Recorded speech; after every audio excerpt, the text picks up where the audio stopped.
Hey guys, before we get started, I just wanted to say that this podcast wouldn't exist without the behind the scenes help of all of the PR people who bring their clients to me. And you know, I certainly book a handful of people just based off friendship, but certainly not the majority.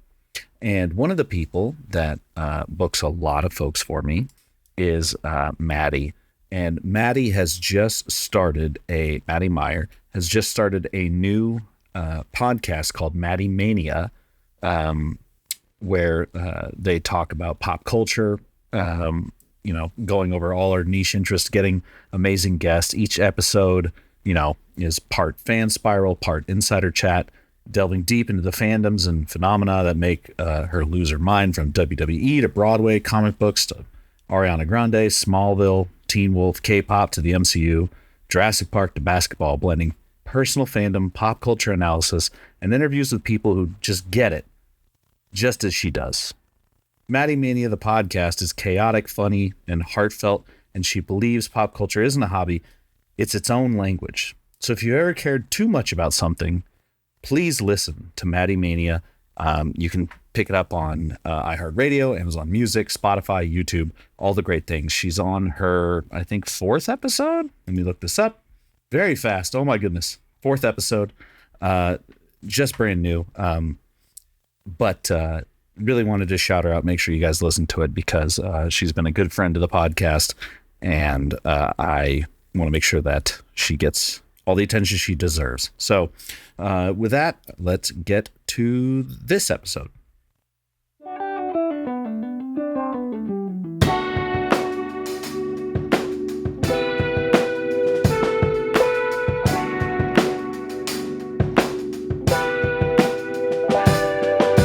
Hello and welcome to this episode 235 of Frame and Reference. You're about to drop into a conversation between me, Kenny McMillan, and my guest Ashley Barron, ACS, DP of How to Get to Heaven from Belfast. Enjoy.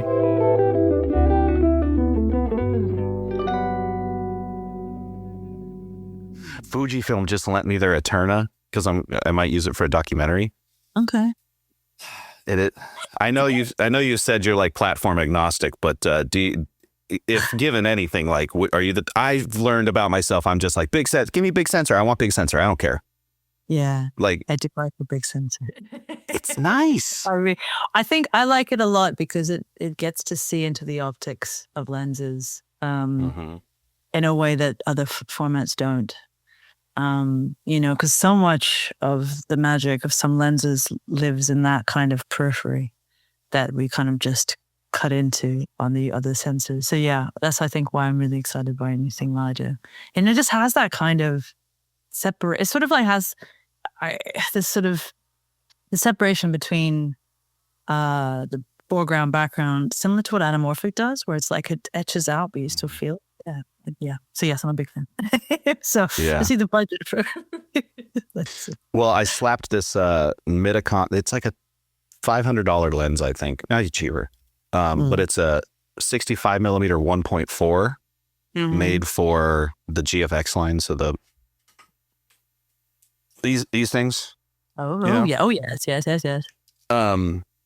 And that feels like a cheat code. That that in Oppenheimer, that close up, everything looks like that. Right. Yeah. And it's like going back to the 5D Mark II days. Yes. Yes, I remember those. I had one. Did you? I did. We had to borrow them from the film school. I bought myself. I was just at that 5D revolution. I bought myself the 5D and a couple of lenses, like these little, the 50 mil because it was all wide open and stuff. But then like some Rocky non, like cine lenses, and a tripod. And that's how I made my money for about like a year or so, just shooting random, branded contents and things like that, just so that I come with my own gear, my backpack and my, yeah. It was, you got to do what you got to do, man. I had an AF100. That's what because I needed like the XLRs. I was very early on in my career. This is something that hurt me. I was very punk rock about everything. So if everyone was like, we're getting the 5D, I was like, I'm smarter than you. And okay. But I did one thing that was really, remember that, what was it? The Fig rig, that giant steering wheel? Yeah. I do remember that. And I didn't get to use it. I just, I did remember using my tripod as a gimbal once. Like kind of just doing that. I'll still do that. Closing the legs down. Yeah, it works. I know, because it's a light tripod. Lightweight. Actually, Steadicam made a monopod, and it's not supposed to be like a Steadicam. It's just under the Steadicam brand. Yeah. But it's weighted in such a way that even with a heavy camera, for some reason, it like, I've used it to steady things out. It's really interesting. Yeah, nice. Yeah, I mean, I think horses for courses, right? Toolbox expanding is always good. Did you ever use those? We've talked about this before a bunch, but those like lettuce adapters, the Red Rock Micro, like you'd have to slap it on the DVX and it made it this long. I think I remember very early days, it like a very brief encounter with it. But no, I did have an adapter for like, but it was like a screw-on adapter to be able to use cine-fied lenses on your Mark II and that kind of thing. Yeah. But I did see something at the VST Expo, which is kind of interesting, where they like, I can't remember the name of it now, but it was like the guy's surname, but it was guy from LA, where you like basically take a massive like blanking on the size, but it's like large format basically, and then like you squeeze it down onto a Super 16 sensor, and it keeps all of the. Oh, yeah, I've seen that thing. It's a big adapter. Yeah, it's like as you were saying earlier, like it's that same kind of snorkel thing. It becomes sort of like a snorkel camp or a snorkel lens. Yeah, but it's the same thing. Then you get to see really cool. Yeah, that's why I was kind of curious stuff about it. Yeah, it preserves all that, which is quite cool. Yeah. Do you geek out about lenses a lot? I mean, I geek out by anything that like, I like lenses. I don't geek out about the tech. I geek out on like how it makes me feel, which is very obviously cinematographic work. But like, I like anything old. I like anything that has character. I like anything that looks like it's been like dragged through the mud and like now you can, it's all, So I geek out about that stuff. I'm not like, it's eye technology and like, fluid focus. Like I'm. That's the AC's job. Does it use Cook or whatever the other one is? I really enjoyed actually when you at that, where it was like he like couldn't power up in a mirror, Alexa. So it's like every time I come close to a camera, it's like don't let the DP close by, you'll just break it. Yeah, it is funny how like. Well, I was gonna ask actually because like obviously AFI you get all the tools you want, but I wrote it down, but not on this piece of paper. Whatever school you went to beforehand, AFI, was it Curtin? Yeah. Curtin was before that. What was the sort of like, I guess, rental and like how were you able to make things at that school? Because at like ASU when I went, they had one 5D and we had to fight over that. Everyone else was just kind of like, they were like, make a movie, and then this is like 2008, and we're like, with what? What? So the fact that I had an XL2 and then I had an AF100, and like I was like renting it to other students, giving it, just letting them have it. But what was that experience like for you? It's a good question. We had like broadcast cameras. It's like there's a photo of me like operating this Mahusiv, like put a VHS tape slap into a kind of vibe. So it's like, you just kind of, but I mean, it was, a film school that I don't even know if it, like it was a bachelor's out of a university. I don't know if that course is even there anymore. But it was, and you only get to shoot in like your final year, the first 2 years you're sharing with like mass communication students and journalists and media, so it's like sort of nothing until then. So we just had whatever the store had, and it was mostly broadcast. The thing that made me like kind of fall in love is knowing that I knew I wanted to become a cinematographer was when someone gave me a 16mm Auton and just showed me how to clean it, and I was just mesmerized. I didn't get to shoot, ironically, with film until I went to Canada, but yeah, it's so yes. A 5D would have been, probably nicer, but to be fair, I mean, I think that short film that I shot at Curtin, it was part of my. I don't think it's what got me over the line, but it's part of my application to AFI. So it was like, you know, it wasn't terrible. It showed that I mean, you know, if you can make someone feel something with any kind of format, doesn't matter, right? As long as you can make them feel. You know, that was actually the one thing that's always stuck with me. My directing teacher was like, filmmaking was probably the only thing that stuck with me. He was, again, I went to a party school. I was busy having fun. But he said, filmmaking is just making people feel what you want them to feel when you want them to feel it. Yeah. And that really helped me not like focus too much on camera side, which is hilarious as a DP. But like, you know, I would be like, hey, can we like find a better location? You know, we've all got like apartments with white walls and no art. Yeah, especially and some now. hot.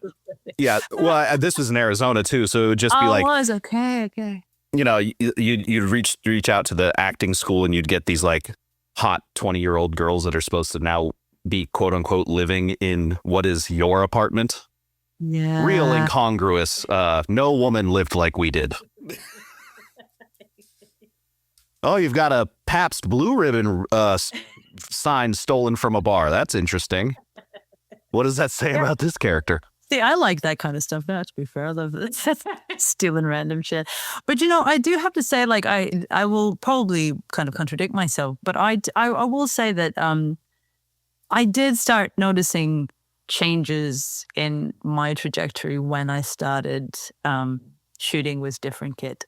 You know, like Sure. I think, like I do remember when I started pairing.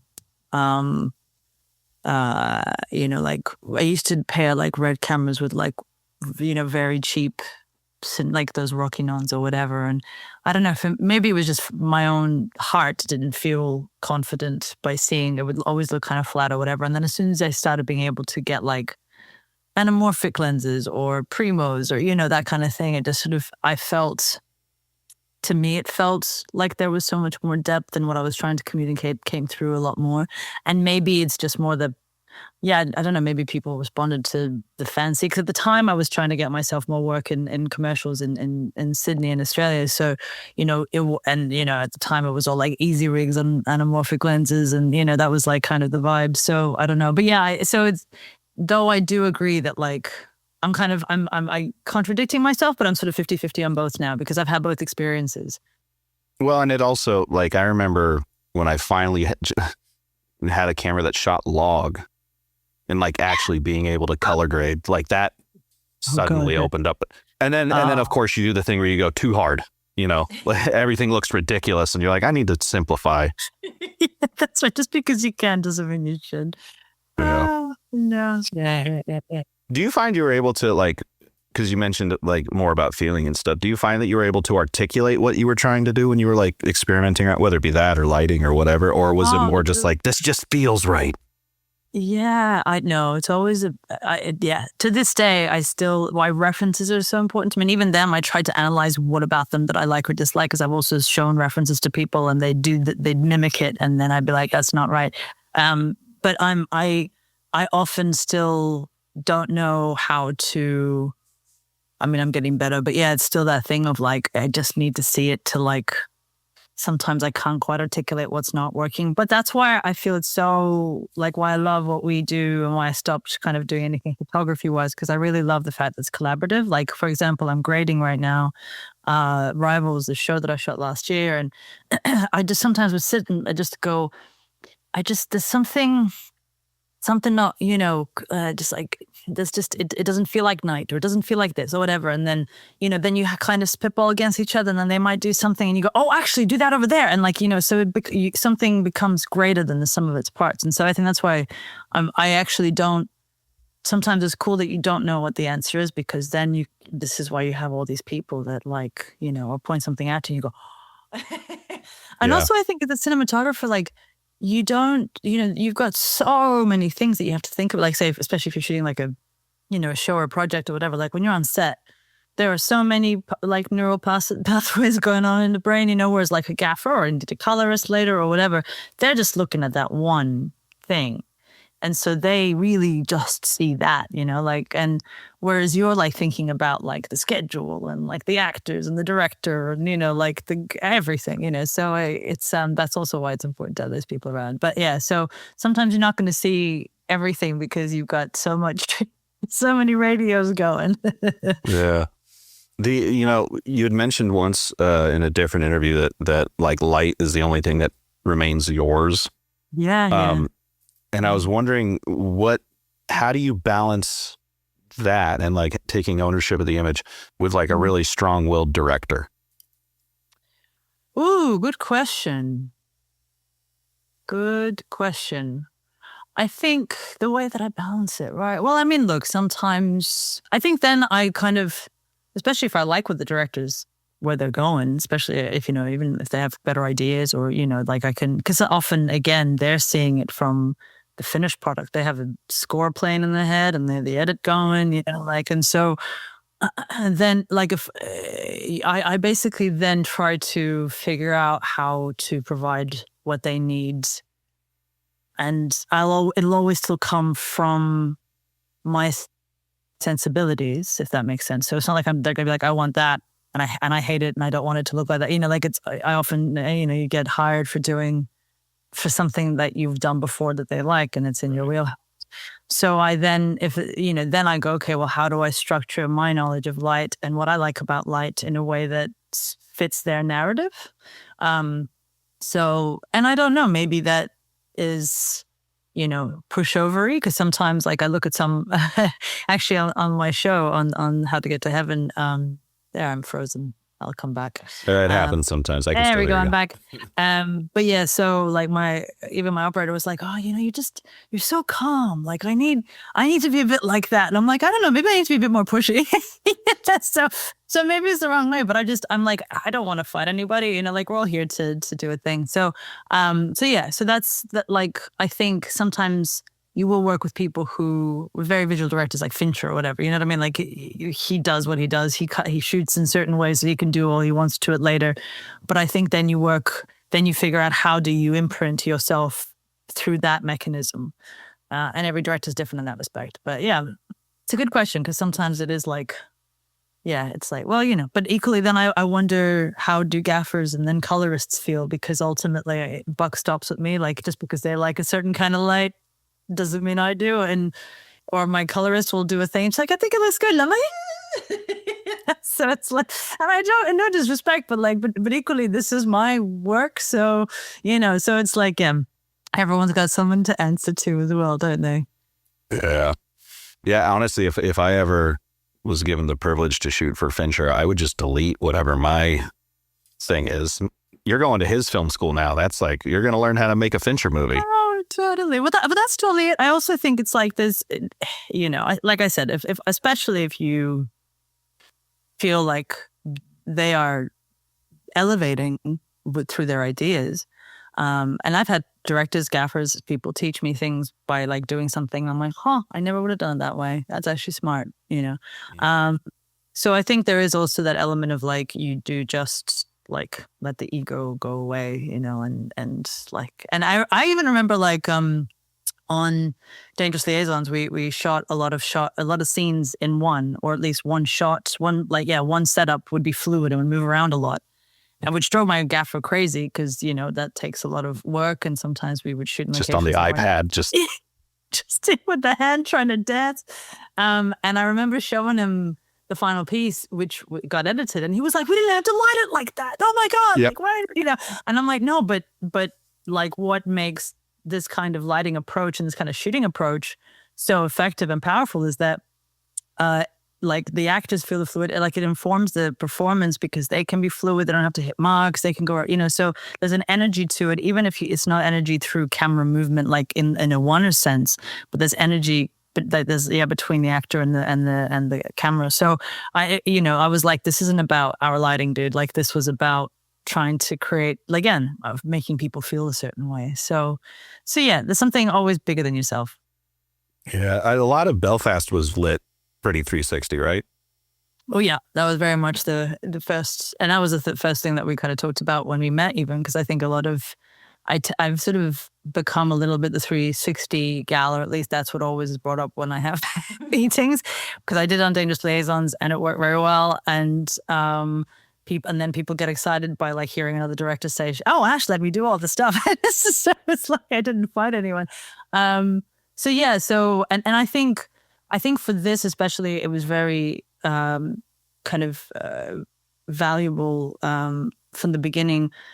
And not only to have the kind of flexibility on the day, because, we did want movement, there was energy. It's it's a buddy comedy, kind of an enigmatic buddy comedy, I guess. And there's a lot of movement and there's like a journey. And so I really wanted to feed into that. And I know Michael, like, he loves working with the operator and Decky Ogrina and the Ronan and stuff. But I also feel like because it's such a tonally fluid piece, it's like a mashup of it was like a tonal mashup that like, and it was a journey for everyone, Lisa McGee, Mike Lennox, the director, myself, like every day was like, how do we find that balance?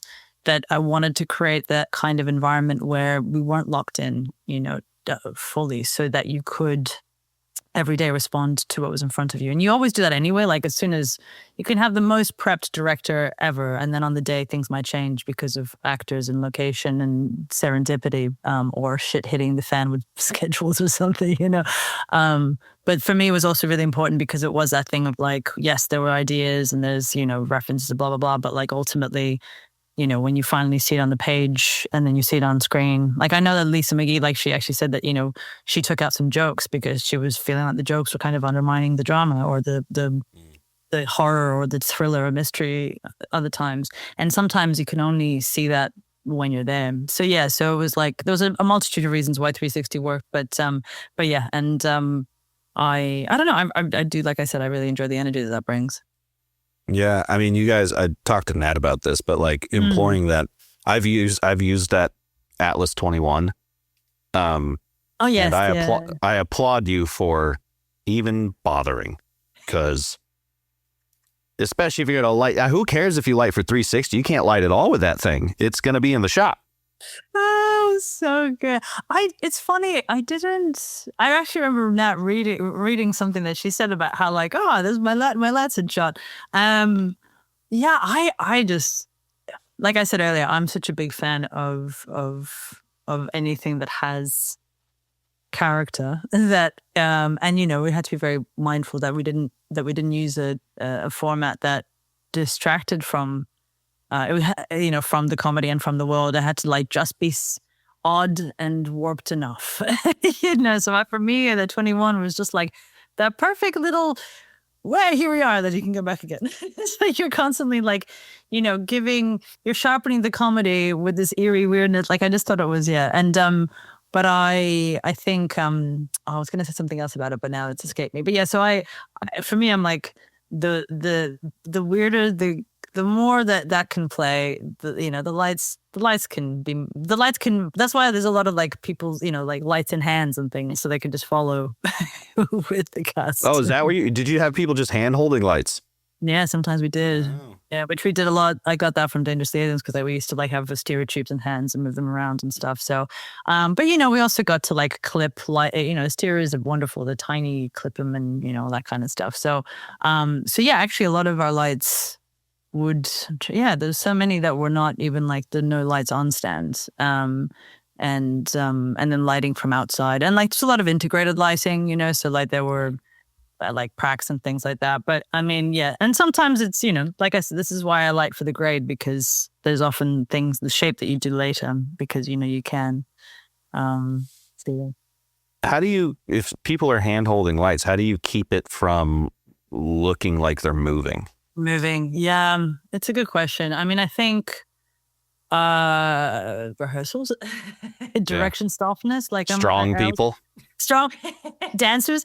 But yeah, no, I think I think softness for me is a thing. Like, I don't put Fresnels on there, or like I don't put like source fours. They are all Asteras and things, and they're not the only source in the room, so they do get engulfed in the ambience. So as long as there is a consistency, I guess, then yeah, it kind of wraps around enough.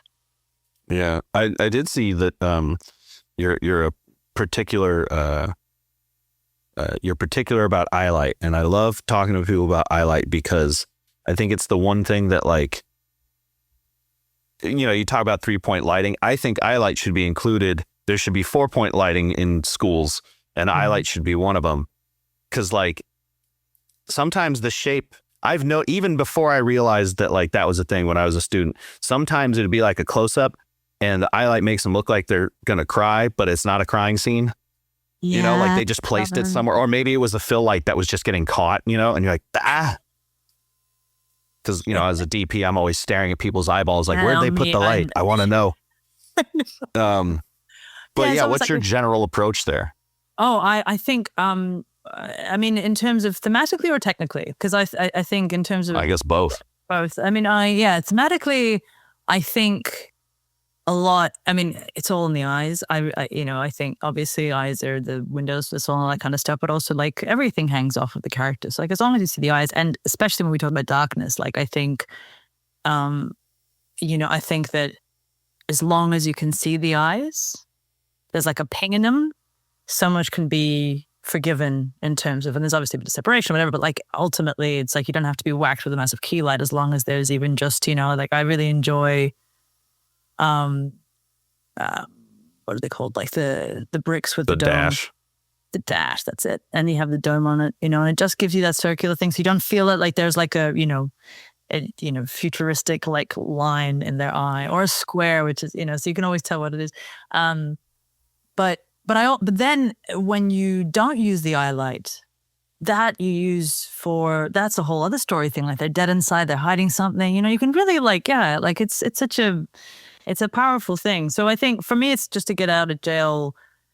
Like darkness is always a conversation, especially in something like what we did. I mean, we didn't really have anyone hanging over us saying like it's too dark, and we particularly did want to light faces because that is where the comedy lies, and you kind of as long as you see the face, like everything else kind of can essentially balance within it.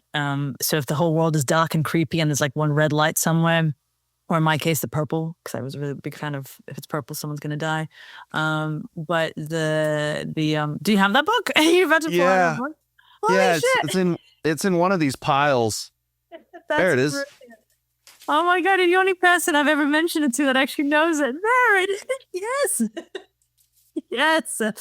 And I put purple. I don't think my director even knew what I was doing. He was just like, he liked color, I was like, it's got to be purple. And then he liked orange. So eventually it kind of moved on to orange. Yeah. But no, that was my whole thing of like, and you can see it in the airplane when Greta first sort of shows up to see her shed. Then you can see it in the bathrooms.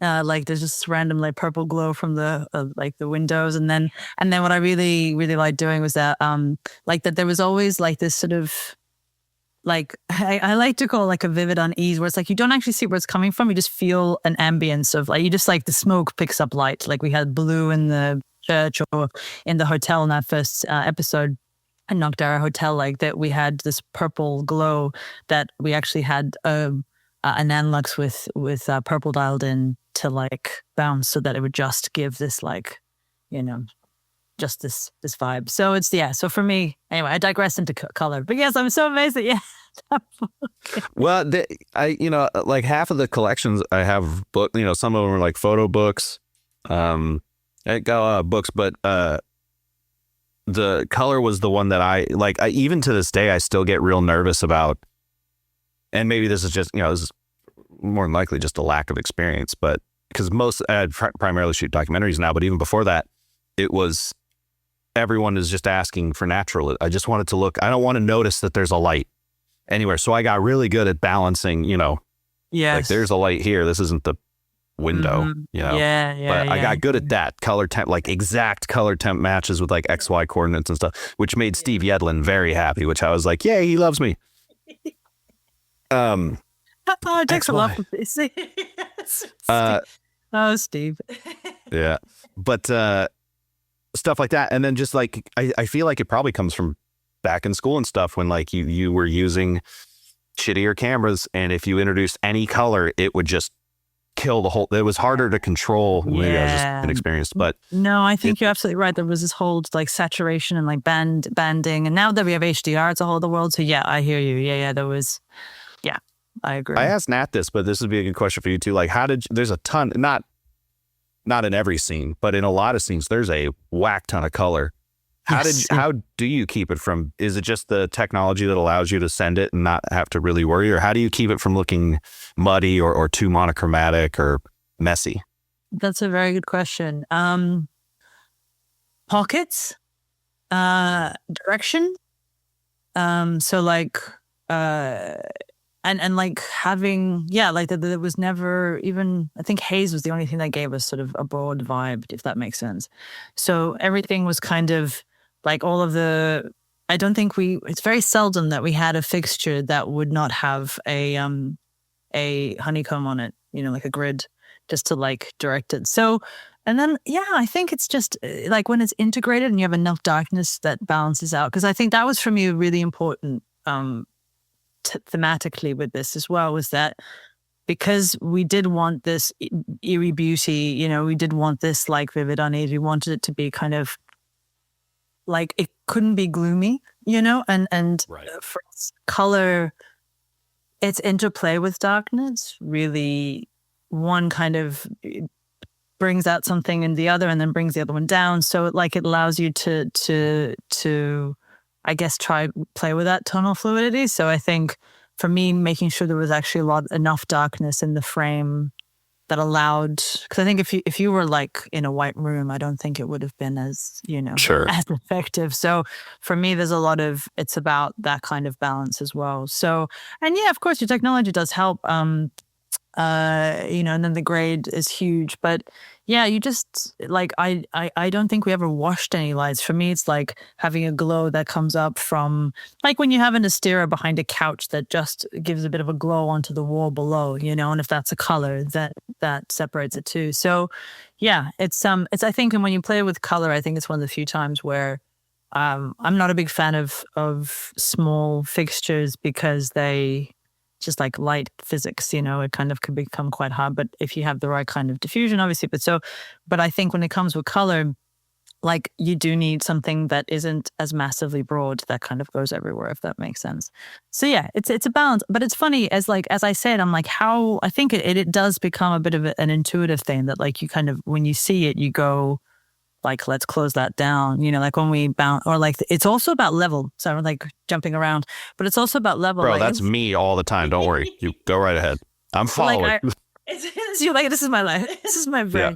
But it's also about like, I find, especially with LEDs and how dimming has become so accurate and so minimal. Like you can go down to such a small percentage. So like you don't have to be really bright on your fixtures to feel them either. So it's like, it's just, I think that also, and I would say that's not just in color, but also in like, a key light. Like I think just underexposing the key can sometimes be gorgeous. Like that's the Bradford Young kind of key, where it's like, you just take out a percentage out of it and just feels like it doesn't feel saucy anymore. So I think that's the same with color. It's like, you don't have to whack it to sort of feel it.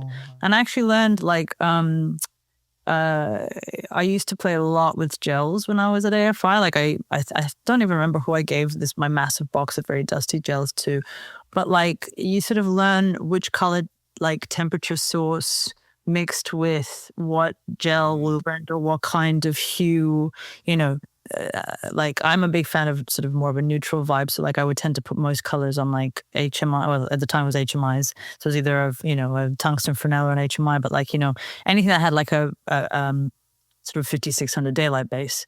Because then if you were to put, and I think I had so many dark rooms in films, in short films, coming up, that like, I always found that if you put a red gel on a tungsten, it would just become too orange for me. So it was like that kind of stuff as well, like what you mix it with. So it becomes like a real paint box as well. And it's funny because I never really articulate to myself, like until you talk to someone about it, you realize why you do the things you do. I don't know that I would have gone out, but like, we must do this. It's just like, you just kind of, that's what you asked for. I will say, like, I write for a website for about cinematography, and one thing that I noticed when RGB LEDs were coming out was they don't, unless they're the nice expensive ones, I haven't tested a lot of them, but they don't do that color temperature mix. They'll just do a mix of the RGB. Now we have the RGB WW whatever. Yes. And so they would be like, oh, RGBs have gels, and it's like they don't. They emit a color. All the colors are going to change if you just set it to red, darkroom red. Yeah. So like for a while there, I was telling people to gel their LEDs instead of going into the RGB, because otherwise the colors get all screwy. Oh, interesting. Spectrally. Yeah, that's interesting. We did have something. I don't know if this is similar. If I'm vibing, but like we had another dark room on Rivals that I just did, and the DIT when we were doing the tests with my lighting team, the DIT was saying that like to I think there was like putting in a blue or something into the blue channel somewhere for it to work a certain way. But that, as I say it, that's not the same thing as what you just said, though, is it? Well, kind of, no, because the issue is that, I think maybe filament interacts differently, but LEDs, if they don't have those white chips included in the filter emulation, then it is just a color, and obviously color is reflective, right? It absorbs and reflects. Yeah. And so if the LED source is only giving off a narrow band of the spectrum. Yes, yeah. You basically, like if you have red and then you aim at it like a red, there's just a bunch of red right here. Yeah. Then it'll turn, black instead of reflecting red. Yeah. So if you gel a white LED, you'll get the correct look. Interesting. Yes. I hear you. Yeah. No, I hear you. I'm wondering if like on if this is at all similar. Like when we did Dangerous Liaisons, it was like when what they noticed was when they were only lighting with candles, that because there was not enough signal, like there was not enough spectrum in there, that there was a lot more noise and they couldn't grade it as much. And so we ended up, I always try to have like some sort of color, like a neutral vibe somewhere. So like say in a steer off frame that is pointing like just either and like wrapping around that warm tungsten from the candle with actual like tungsten from the light, which to your point has other things going on in it, but also then, or you have a little bit of just a neutral F56 somewhere into the shadows, but it's very low, but the camera's just picking that up, so it's got something to work with. So yeah, so that feels a little bit more in line with what you're saying. Well, and famously, depending on the camera, the red channel is dog shit. Or on the sensor. So like I remember the early reds had a huge, hilariously enough, by the name, had a huge issue with. That's the irony. They're called red, and you had to use daylight, or else they would just all turn to mush. Yes, that's right. Yeah. The irony. Yeah. How far? I bet they just picked that name because it was like the Oakley guy. So he's like, "What sounds cool? Fucking red." That sounds. Put it on camera. I don't know that. Yeah. Going back to the idea about like all the colors and stuff like that, and you were talking about like dragging lenses with, or a lens looking dragged. What were the other? Because the show looks very textured. Yeah. Beyond the lenses, what else were you doing to kind of get that I don't know, lived in look, or however you want to describe it? Yeah, interesting. I mean, actively, I think. I think for me, without even sort of again realizing it, like I think I don't like overexpose anything. Everything's either at here or below. So there's like you're almost something you're underexposing the image, but I think that there is an element of not giving it so much that it needs it, like that it doesn't work a little bit. You make it work a little bit, and then I think I think when you underexpose with color, it's a thing.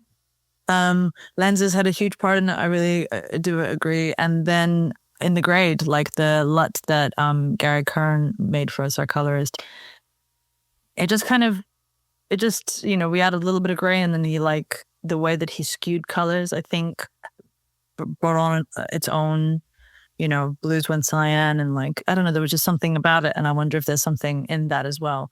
I'm not a big fan of, I think it starts with exposure. I think like what I find that like when you give cameras too much, sometimes it feels like it doesn't have to work. So it's like pristine and clean, if that makes sense. Yeah. Yeah, there was one, I can't remember. I've mentioned this like 3-4 times now, but in the show in general. But Yeah. someone had mentioned that they felt like light should always feel like it had to fight its way onto the set. Oh, Like interesting. you can always tell if there's just like a, you know, a 6x here. But if it's like, if it's bounced against something through that and then physically through some other stuff, that feels natural. And I was like, that's a good point. Yeah, it's a good way of putting it. That has to fight through against the set. Because I agree. Like I remember one of my favorite things that I saw, I was like, I have to do this. It's called ghosting. It's like when you had like, at the time it was more Kino flows we were working with, but then, you know, like basically an LED that's like whatever, 4x size. And then you drape, and then you point it down, and then you drape like grid or muzz or whatever over it.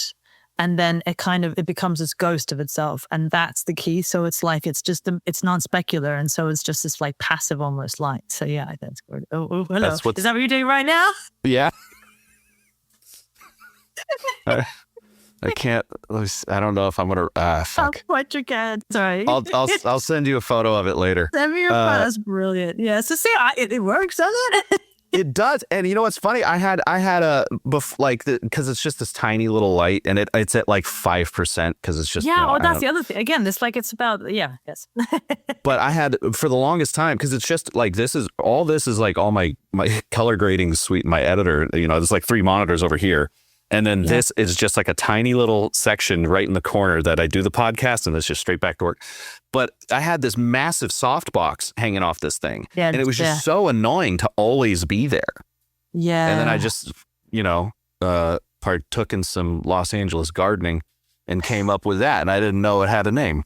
Yeah, well, it's something I picked up in Sydney. Like some DPs that I used to like help actually. Like they taught me that, and the beauty of it is that like, especially when you're coming up and you have a lot of money, like that doesn't have to be an actual silk. Like that can be just like a bed sheet, you know. Yeah, shower curtain. Shower. There you go. Yeah, and so like, and then you just play with the levels on the, because again, like on the light. You don't need, like I was saying earlier, you don't need it to be going at 100. Like you're doing yours at like, 5% you said or something? So it's like, something like that. Fire. So the heavier you go with the diff, you got more range within the light to give you more. So, and I think that for me, which is why I think like I loved so much of like what Bradford Young does. It's like, it doesn't feel like it's lit. You know, it just looks like it just exists. I'm also a very big fan, which is why I think it worked probably in hindsight with this because there was so much darkness. I'm a big fan of negative fill. Like I love, of course, you know, I love like, and big. So like, you know, always having like a, you know, at least an 8x around. But I did though. I will say the team on this one, like I taught myself there's sometimes that you should just let the world be, like bounce the color of the world back. I tried that actually when I was working with, I was shooting some stuff for Dan Stafford Clark, our 3rd block DP. And he was like, I think, I don't even know if he used bounce. I think he just, like he wanted the key light, you know, to be bounce in the key, but let the world take care of the rest. And I think for exteriors, I think that really is quite nice. Like sometimes you do go, go backwards. But when it's inside, like you get to control that. And so you get to control how much what the fill does for you, because then you can make that key light even less specular, saucy, whatever you want to call it, based on how much contrast there is too. And so, you know, if you move that flag around, that'll help too. I heard somebody, I think this might have been a YouTube video, but it really did stick with me. They were like, I can't even remember the context of why they said this, but it was the gist of it was like, oh, if you want to know if you should bounce or diffuse something, yes, daylight should be bounced, and at nighttime it should be diffused, because during the day the sun comes in, and at night it's lanterns. Yeah, right. I like that way of thinking about it. Right? Cool. Yeah, I really like that. I will also add that like. I also think that when you're diffusing, I'm like, fill the frame. I'm constantly asking, like I'm constantly standing in front of the light, like, cause I usually stand where the light's meant to be hitting. Like, so for actors, I'll always like to sort of be in their way. And I'll often ask my team to walk back the light so that I no longer feel the face of the beam of it in the diffusion, because that softens it, that wraps it around, that creates a different quality too. That's digressing from what you were saying, but it's that's smart. You're smart with Right? that. That's very cool. The other one that that was semi-similar but not really related was if you're gonna fake, this one might be common. They were talking about faking light coming in a window. Yeah. It might have been for a night scene, but basically they had like a Kino or a Stereotube up top, right? And that was the actual key. But then they had a Fresnel or Source 4 or something, and they just basically clamped it to the outside of the window at the top and just spiked it into the windowsill. Yeah, skipping it. So it sold. Mm-hmm. And then the actual light was the Kino, and I was like, that's smart too. That's smart. Yeah, that is smart, because usually there's like the light coming through the window, and then the Kino or the stereo, whatever, is like wrapping it around or extending it. But that's I love a bit of a skip. So I'm gonna steal that one. That's good. Yeah, I've been in. Go ahead. I was just gonna say I'm doing a lot more skipping recently. Well, both emotionally and physically. Both good for the health, but both good for the heart. Yeah. But it's true. It's sort of like where it bounces, that like then you do create that randomness, like what film is so wonderful for, like the grain. Like when you put grain in post, you have to be very careful, like what you do in the highlights versus the shadows, whatever, because like in film, it would just be random. So it's the same with that. Like when you bounce light, then you let the light do what it's supposed to do. It's like when you're trying to get that highlight rather than forcing it. But like, it's like when you try to get the highlight on a wall, it's always like, if you just go straight with a 2K or a Source 4, it's like, you just feel a bit theatrical. Whereas like if you bounce it in some glass or some water, or just even bounce, like it'll, well, glass is always better. But yeah, so anyway. Yeah. I don't. The idea of, this is an interesting segue. So I always, whenever I have DPs from this show on, I always have to talk about it, because for years and years, it was my favorite show. It's actually 7 years ago, the show that me and my girlfriend initially bonded over. Okay. And that is Doctor Who. And the episode you did of the more recent season is an interesting thing to discuss, because it all takes, for the most part, takes place just in that barbershop. Yes, it sure does. Yeah. And I was interested to know, like how do you end up getting that gig? But then also, because you were in that one space, and it is relatively colorful. It's similar to Belfast in that way, where it's, but like, what were the choices you were making in that barbershop to make it feel, I don't know if the show's been out. Like, if I was like, do I ruin it? Like a spaceship or a prison or, Sure. Yes. I mean, so the question is, how did I do it to do that? Because the whole point was to try and make it look like it wasn't one of those, and so, right. And that like, even when, and I think that was a magic of it, that even when you are like, open the door, is that from your side? Yeah. This is why I don't normally do them on Mondays, because there's gardeners. Oh, bless you, mate. Hold on. Give me. Well. Can I change this while it's? I gotta turn on noise reduction. Is there settings? Good thing that was at the beginning of a question. Yeah, that's where we're gonna go. Yeah. Come on. I don't know. Settings. Found it. All right, we'll do that. I might sound a little different, but all right. Can you still hear that guy? No, I can no longer hear. Okay, perfect. Good. So maybe ask me the question again. That'd be good, because then I can, if you remember it. Well, it was basically just how did you end up getting tied into the Doctor Who universe, and also, trying to light that room in a way that just made it feel normal, but also knowing where it was going. Like, were there instances where you were like, oh, should we sort of visually lead the audience a little bit, or like suggest things, or all that? Yeah, it's a good question. There's a lot of conversations about that. how I got involved, they reached out for a meeting, and luckily I got it. So it was a very lovely Christmas. It was like I think it was like just the day before Christmas in 2023, at the end of the writer's strike year. So I was very grateful for that to come through. And that was amazing. But yeah, there were a lot of conversations about what we need to see out those windows, because there is that thing like that you don't want you're not meant to give it away. It's a bit of a process of, it's a bit of exploration, concealment that leads. Well, its own little mystery, I guess, as you say. It's very similar to Belfast in that respect. But yeah. So it was ultimately, we wanted it to always feel like it was captured in this moment and in this place, and like culturally, it's such an important episode.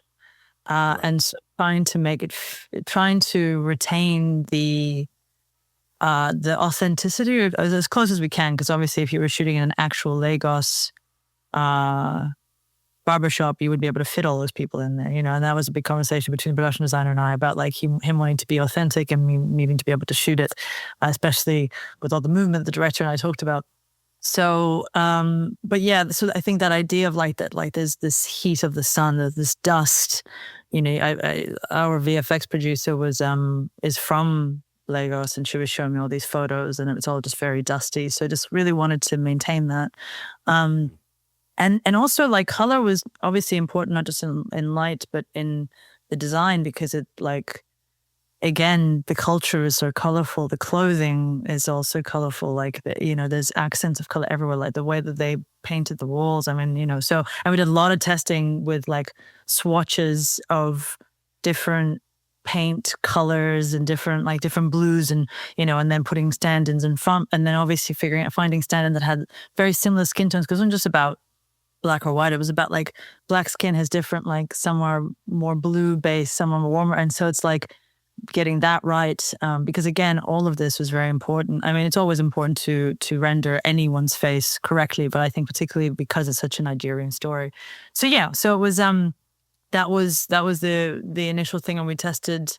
And I think the idea was that we didn't want to, because the store or the barber shop is abandoned, we didn't want to feel like there were people walking outside, So we tested different kinds of whitewash on walls, and for me, I didn't, because I knew there was going to be so much movement, both in blocking and camera. Initially, we talked about these shafts of light coming through the windows, but like, it would just been hell. So, and also like, I didn't want the source of light to be coming only through the windows, because we just wanted to feel like the texture of like inside and have that controlled as well. So we actually had a steerers in camera, but like you can see it in frame, but we actually had a lot of light mats like around that we would move around so that we could control that. I thought that if it was all just coming, like, I think you get the sense that it's mostly lit by window, but I didn't want it to be like one, all of look like a saloon. Shafts, like it's all, yeah, exactly. And we initially looked at that, we're like, that'd be cool, but then you move people through it, and then how do you get everyone's faces lit? And everyone wanted to make sure that like it looked right for the the time slot, the family friendly time slot, no darkness especially. Right. But again, to your earlier point about like what you retain for later, you then realize that there's so much more beyond, like there's a maze and like beyond the maze. And I think that progression into this final location, like with the tree, it you need to give it somewhere to go. So I didn't really want that first bit to have too much darkness, because when the lights, when everything starts to fall apart and the lights go up, then that gives it more power. And then the kind of going into the depths of the belly of the beast, so to speak, it gave it that kind of that journey as well. So yeah, so there were multifaceted reasons. There always is, I guess. Well, and I've spoken to people who shot like Star Trek shows, for instance, and stuff like that, and I'm always kind of fascinated, especially with a show like Doctor Who that's been going for ever and ever and ever, and that there's all kinds of different iterations, visually and storytelling, obviously with the actors and stuff. But coming into that, were there any like special considerations for that show in particular that you had to account for, or was it just kind of like, there's lineage, but it doesn't really matter for what I'm doing? Yeah, that's a really good question, because also like this was It was a file episode too. Pardon me? It was like a kind of it wasn't necessarily part of like it was its own thingy. It's its own thing, which is what's really exciting about Doctor Who, is that like it's an anthology. You know, every episode is a whole new experience, adventure, misadventure, whatever and a lot of, I mean, he travels in that box, so it gives you opportunity to travel to different worlds and stories. And I think, and like this was also stepping into a new season of the Doctor, a new look, a new Doctor. So Disney was involved, which created its own world as well. So there was that.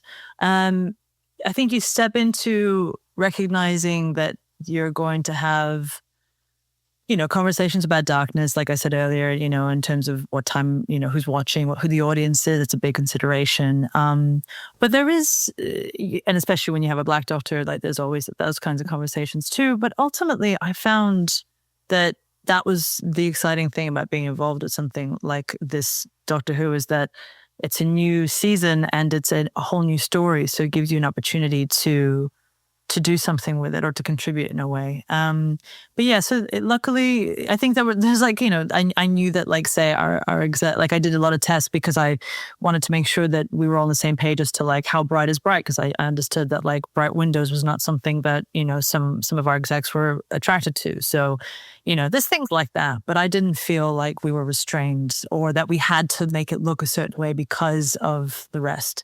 I mean, you can only shoot the TARDIS one way, really. So many ways, yeah. No, and they only have his TARDIS is white. Like, I mean, David Tennant got like this really cool dark orange thing, and then they're like, Shooty gets white. Yeah, I know.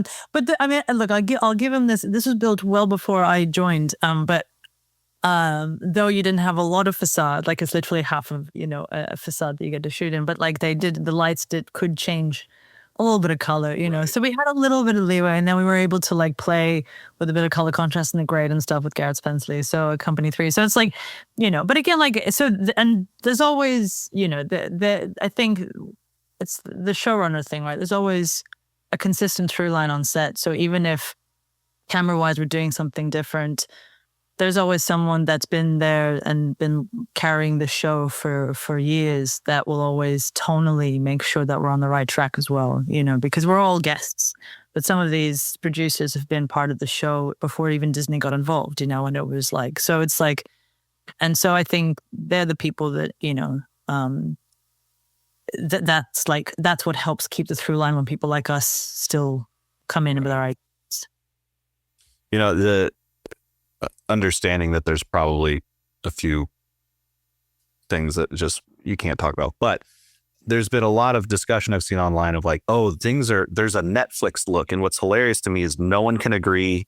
I made a Reddit thread about it. I was like, you guys need to tell me what you think this means, because some people were like, it's the classic like high end look, and then other people were like, no, it looks like shit and it's washed out, and then other people were like, no, it's about shallow depth of field. No, it's and no one gave me examples. I kept saying, show me a screenshot of what you're talking about. And it was just 500 comments of people telling me I'm dumb. And so, but I would love, yeah. The internet's great.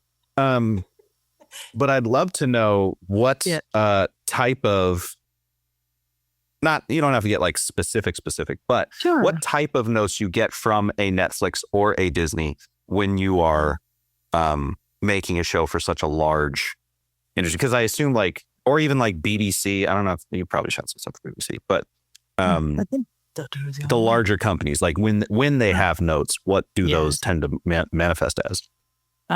Good question. I'm trying to think. So I've done two Disney shows now, and one Netflix, one Netflix show, yes.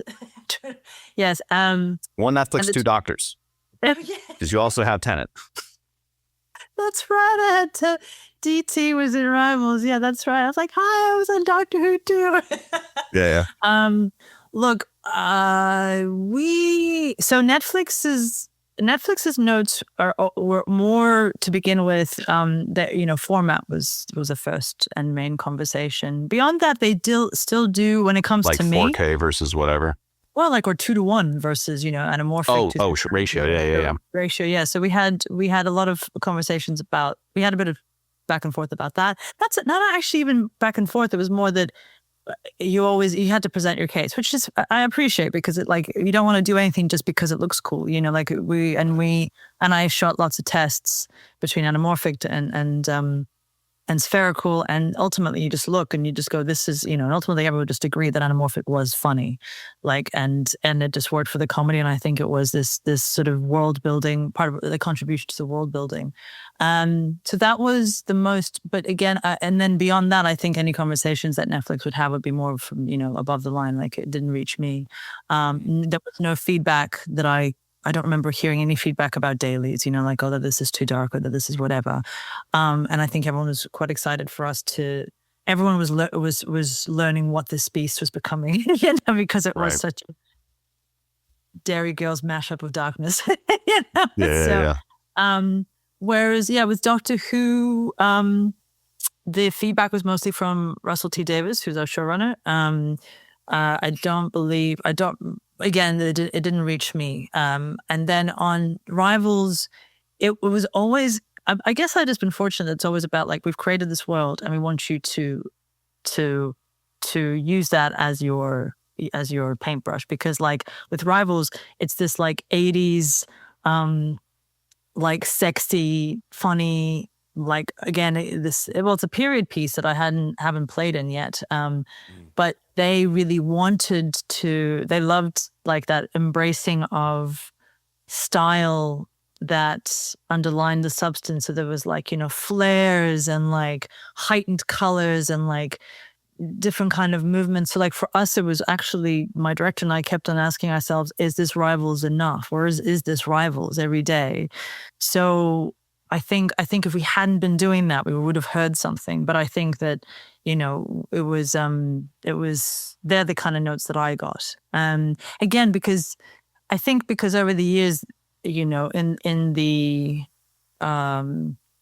darkness is always such a thing that is in the ether that people talk about, good old Fabian. I maintain it's people's TV's faults. That's just me. Streaming bit rates. People's internet speeds aren't great, so then they block up. And so I think as a result of all that, you just sort of, often that would be that's usually the thing that people are most afraid of. And so for me, it's been about understanding, and we've talked about this a bit so far, in terms of, like, the balance of where you put the light, and you can play with darkness, like, or where you put light so that there is information in the sensor, ways to play it so that you can provide a dark scene without it being so, like, without it scaring people, I suppose. And I always try to come from a place of, I'm not just a cinematographer who likes to, like, make things look a certain way. It's like, I'm always like, yeah, but this underlines what you guys are trying to tell with the story, or what you're, so, like, I'm always trying to serve it back in not Trojan horse it, but, like, just try to, that's how they can understand what I'm doing, is if they can understand that I'm doing it to serve the story and the project. So maybe tonight at 3 a.m. I'll wake up and be like, that note we got, but I don't remember. We haven't been slapped on wrists yet. I hope I'm doing a Netflix. Well, I'm hoping it still goes ahead. Another Netflix show that shall not be named. I'm hoping that will Star be Wars. The first one. That's The new Star Wars. I know, right? I just wink at you. But yeah, so hopefully, I mean, no news. Like we always said, like, no news is good news. Although I think once someone said, the one feedback I got from an exec was that, like, because it was like, it had this, like, sunshine coming into this room and whatever, they were like, it's too pretty. I was like, I mean, look, I'd rather someone say something looks too good than it's fucking, I can't see anything. Well, and also that's a fair note depending on the show. Like, it's no, you're right. No, this is supposed to be Jason and versus Freddy. Got a little carried away there. Too much Phil. I don't know that I've ever brought too much Phil into it. Yeah. and software. Can you imagine? Anyway, I digress now. Yeah, Dude, no, I think, yeah, I mean, that's the other, like on How to Get to Heaven, it was like my director, his feedback would be like, I want more contrast. It should be a little bit more dark, so that's fun when you kind of, because I came off the back of Doctor Who and went pretty much straight into, like, I had about a month off.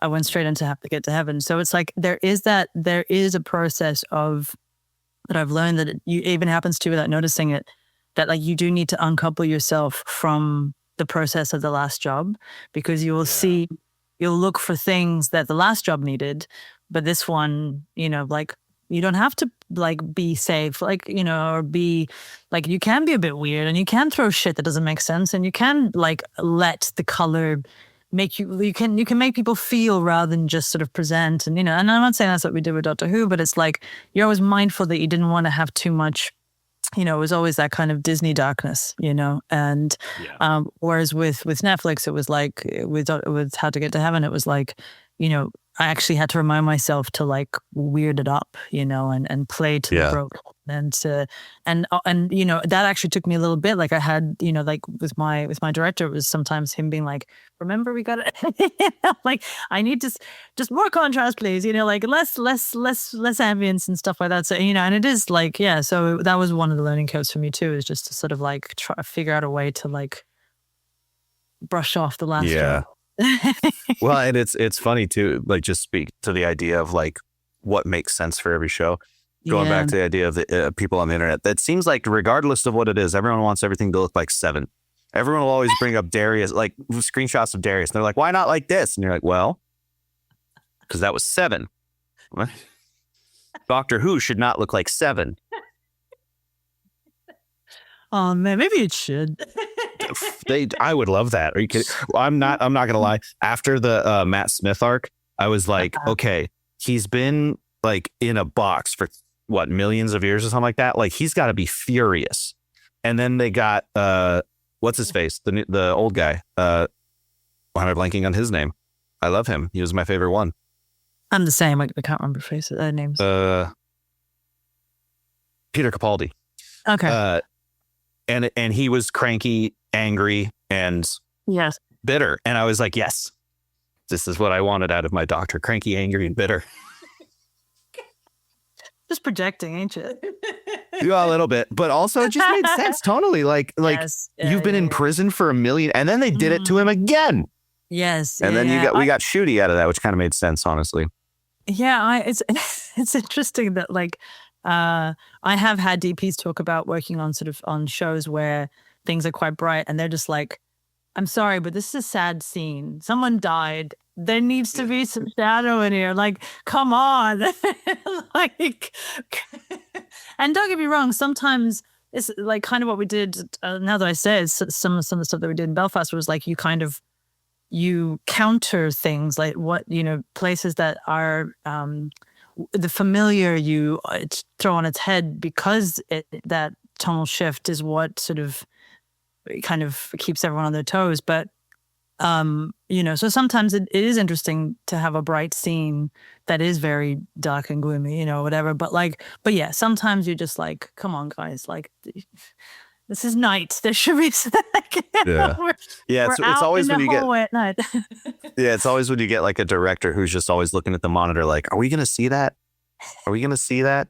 And I'm like, are we gonna want to see that? I saw this clip of Roger Deakins. He was talking about, or no. Was it Deakins? I don't think it was Deakins. I think it was someone else, but older guy. But he was saying that he knew he had a director that would always do, like, actually wanted it darker, or would always say, I need it darker. So he had a special director's monitor. Yeah. He had a special director's monitor with just the brightness turned all the way down. I was like, yeah, that's good. Oh, I've heard of DPs. That's part of the job, is management, people management, Oh, dude. Yeah, exactly. And like, I absolutely agree. Yeah. It's what did Seamus McGarvey say? It's like the job is 90% politics and 10% bladder control. This is it is management of expectation, and having it in the back of your head going, I know what we need to give it and what we can do later. But I think it's really good to be questioned, because I think sometimes you can become, Well, you kind of can lose your bravery sometimes when you're thinking about, oh, I need to feed the image. You have to be kind of technical, and sometimes breaking the image. Like what I was saying earlier about not exposing a certain way or using certain colors that, I think that sometimes it is good for someone to go like, to remind you what you're looking at, to go, well, actually, maybe this isn't the direction. Like maybe we do go darker or like go to 1280, because I've shot a show entirely in 1280 in daylight as well as is night. that the tailings? It was, yeah, that's right, yeah. I've got notes. I Googled. Yeah. So I think it's interesting because like there have been, when you said that about the director, there have been moments, and it's up to you as a DP to really balance that out. There have been moments where I would light something in a way where I think is like, I safe, and I can do that later, and as long as I give a thick negative and all that kind of thing. And then someone just goes, no, a director will say, no, I want the light off, or it's not, and then you're like, no, it'll be like that later. Like, yeah, but why don't we just do that now? And you do it, and you're like, actually, this is so much better than we would have done, so I think sometimes but then again, other times you don't want to be pushed into a place where you're like, I don't know if we can scramble out of here. I'm the only voice of reason. Like I have to be this. But that's the my one for me. Good. The one for me that, no, I love getting questioned because normally I'm working with people who've done way more than me. I'm usually like the charity hire. So it's like, if you're going to tell me that you saw someone else do something, like I'll do that. But the one that I guess, I don't know if I was proud to do it, but I was like, at least I'm not an idiot, was doing, like I said, I'll do a lot of docs. So they're always like, I don't want it to look lit. I want this to look super verite. So let's just put the subject next to a window. Yeah. And then I bring in a light and they're like, no, we don't want it lit. And the first couple times I was like, okay. And then it would, after we got to know each other a little better, I would just put it in and they'd be like, are you sure? And then I'd just be like, just wait, because you just, if it just matches and they can't, I had to learn, he was worried about, because he quote, doesn't want it to look lit. He was worried that if I was putting in a light, it would look lit. Yes. Yeah. Yeah. I'm like, no, we can make it not look lit. Like we can ghost the light and it won't look like it's lit. A light doesn't mean it's lit. Yeah, I hear you. Yes, yeah. And I think that the management thing, like this is why it's so important to have like monitors on set that are and have calibrated. And a post pipeline that's managed well, because I have had experiences where directors see things or their editors, see something on display that isn't accurate in some shape or form, and then there's like red flags raised, and you're like, if it's just not been, it's just, you're not looking at what I intended you to see. So that's why it's also so important, and why direct DPs fight for DITs and, all that kind of thing. I'm in the opposite camp because obviously, Doc, I'm running 2 cameras and sound and everything, and but I don't, because we're doing a lot of traveling, so I have to fit everything in my all these giant cases over here, and so it's just the on-camera monitor, and the D squeeze is wrong for our anamorphics, so everything looks wrong.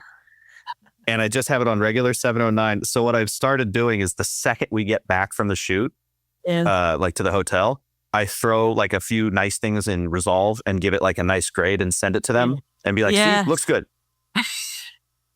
Just trust. I know it didn't look right on the tiny little monitor, but yes. And they like that. Now they ask. At first, I was doing it to cover my ass, and now they're like, are we going to get stills? I'm like, yeah, okay.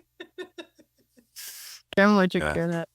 No, managing expectations and what people see is so, oh crikey, people can get fired if someone doesn't know what they're looking at.